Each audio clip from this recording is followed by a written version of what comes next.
Police super highway, তিনি যে বক্তব্য রেখেছেন আমার ভালো লেগেছে।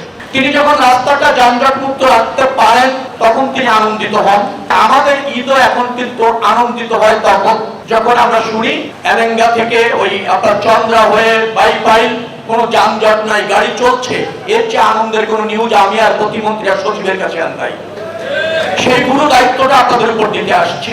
আমার বিশ্বাস শ্রমিক নেতা যারা আছেন তারা যদি দায়িত্বশীল হন, পরিবহন মালিক যারা আছেন তারা যদি রাস্তায় দায়িত্ববান হন, গাড়ির ফিটনেস, গাড়ির ড্রাইভার চিহ্নিত করে নিয়ম মেনে যদি গাড়ি চলে, আর পুলিশের যে সমস্ত স্থানীয় পুলিশ, হাইওয়ে পুলিশের যে সমস্ত দায়িত্বশীল অফিসার আছেন তারা যদি পরিবহনগুলিকে নিয়ম মেনে রাস্তায় চলতে বাধ্য করতে পারেন, কোনো সময় এই শব্দ আমি ব্যবহার করছি, তাহলে আমরা একটা নিরাপদ যাত্রা উপভোগ করতে পারবো, জাতিকে দিতে পারবো।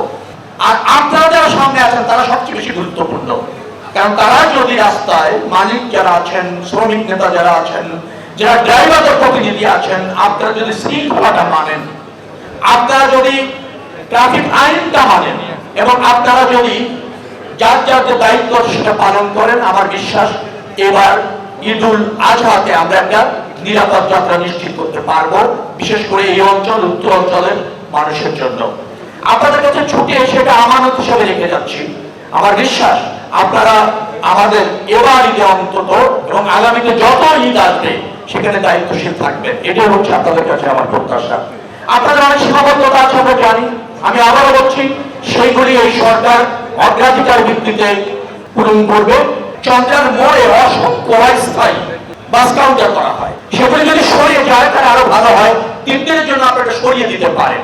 রাস্তার উপর গাড়ি রেখে যাত্রীদের তোলার জন্য কোনো সময় আপনারা কোনো নিয়ম মানতে চান না, যানজট লেগে আছে, রাস্তার উপর বাসটা রেখেছেন, যাত্রী তুলছেন, যাত্রী নামাচ্ছেন। প্লিজ আপনাদের কাছে অনুরোধ থাকবে যে আপনারা এটা শৃঙ্খলার সাথে করবেন।